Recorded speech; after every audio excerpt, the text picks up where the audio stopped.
कुंभ में इस तरीके से करे स्नान, नहीं तो जाना होगा व्यर्थ।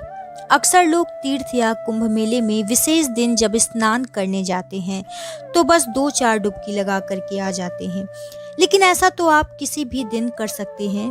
यह स्नान तो साधारण ही हुआ, नदी के पास रहने वाले लोग ऐसा स्नान हर रोज ही करते हैं। तब क्या है तीर्थ और कुंभ में स्नान करने के नियम, जिससे स्नान का पूर्ण लाभ मिले? स्नान के दौरान कौन से ऐसे कार्य हैं जो निषिद्ध हैं? नदी के जल में वस्त्र नहीं निचोड़ना चाहिए। जल में मलमूत्र त्यागना और थूकना नदी का पाप माना गया है। सोचकाल वस्त्र पहन करके तीर्थ में स्नान करना निषिद्ध है। तेल लगाकर तथा देह मल कर नदी में नहाना मना है। हिंदू धर्म के अनुसार स्नान और धर्म का बहुत महत्व है। स्नान के पश्चात ध्यान, पूजा या जप कार्य संपन्न किए जाते हैं। जानते हैं प्रातः काल स्नान में नहाने से क्या महत्व है। तीर्थ में प्रातः काल स्नान करने का बहुत ही महत्व माना गया है। प्रातः काल स्नान करने से दुष्ट विचार और आत्मा पास नहीं आते हैं। रूप, तेज, बल, पवित्रता, आयु, आरोग्य, निरूपता, मेघा यह 10 गुण प्रातः काल स्नान करने वाले को प्राप्त होते हैं। आइए अब जानते हैं नदी स्नान की क्या विधि है। उषा की लाली से पहले ही स्नान करना उत्तम माना गया है। इससे प्रजापत्य का फल प्राप्त होता है। नदी से दूर तट पर ही देह पर हाथ मल कर नहा ले, तब नदी में गोता लगाए। शास्त्रों में से मलापकर्षण स्नान कहा गया है। यह आमंत्रक होता है। यह स्नान स्वास्थ्य और शुचिता दोनों के लिए आवश्यक है। हर व्यक्ति चाहता है कि जीवन में कभी न कभी तो कुंभ स्नान का सौभाग्य मिले। मान्यता है कि कुंभ के दर्शन या कुंभ स्नान से जातकों को मां गंगा के साथ ही अदृश्य रूप से कई देवी देवताओं का आशीर्वाद मिलता है। लेकिन क्या आप जानते हैं कुंभ स्नान के कुछ नियम हैं? इसके प्रति भूल कर भी लापरवाही नहीं करनी चाहिए, अन्यथा जातकों को जन्म जन्मांतरण तक इस पाप का फल भुगतना पड़ता है। हिंदू धर्म में दान का विशेष महत्व है। इसके अनुसार जब भी कुंभ स्नान के लिए जाए तो वहाँ कुछ न कुछ त्याग कर ही आए। यानी कि कोई ऐसी बात जो आपको या आपके परिवार के अन्य सदस्यों को लगता हो कि यह सही आदत नहीं है, या फिर आपकी उस आदत से किसी का नुकसान होता है, तो कुंभ में स्नान के बाद उस आदत का त्याग करने का प्रण ले। इसके अलावा कुछ लोग अपने केसों का भी त्याग करते हैं, यानी कि मुंडन करवाते हैं। यदि आप कुंभ स्नान के लिए जा रहे हैं तो ध्यान रखिए कि स्नान का विशेष नियम है।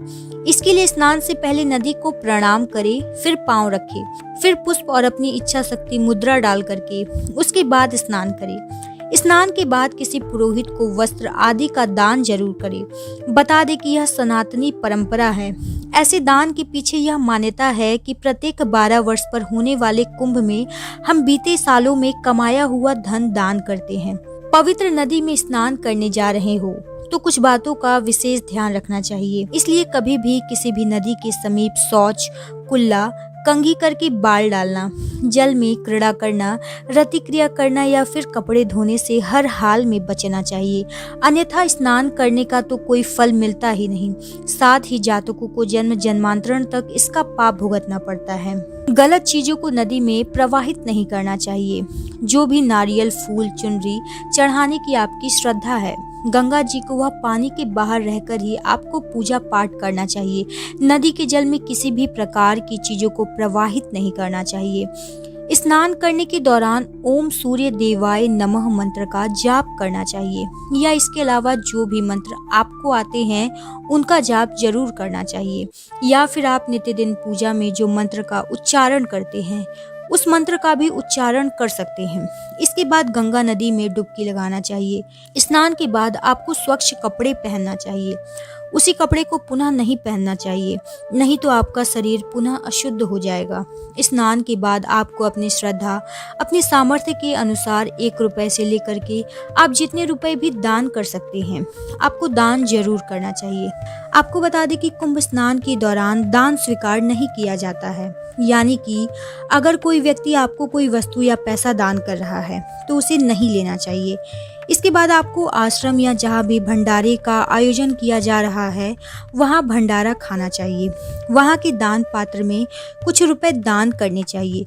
अगर आपके पास समय है तो आपको वहां पर चल रहे धार्मिक आयोजनों का हिस्सा बनना चाहिए। कुंभ स्नान के बाद आपको नाग वासुकी मंदिर के दर्शन जरूर करने चाहिए। ऐसी मान्यता है कि स्नान के बाद अगर मंदिर के दर्शन नहीं करते तो आपको पुण्य फल की प्राप्ति नहीं होती है। वहीं साथ में लेटे हुए हनुमान मंदिर के दर्शन भी जरूर करने चाहिए। ऐसे भी बहुत सारे श्रद्धालु होते हैं जो आते हैं और सीधे गंगा में डुबकी लगाते हैं और पुराने वही कपड़े पहन लेते हैं और मेला घूमते हैं। तो ऐसे व्यक्तियों को किसी भी प्रकार का पुण्य फल नहीं मिलता। फल उन्हीं को मिलता है जो नियमों का पालन करते हुए स्नान दान पुण्य का काम करते हैं। तो आपको ये वीडियो कैसी लगी हमें कमेंट में जरूर बताएं। अगर आप इस चैनल पर नए हैं तो चैनल को सब्सक्राइब जरूर कर लें।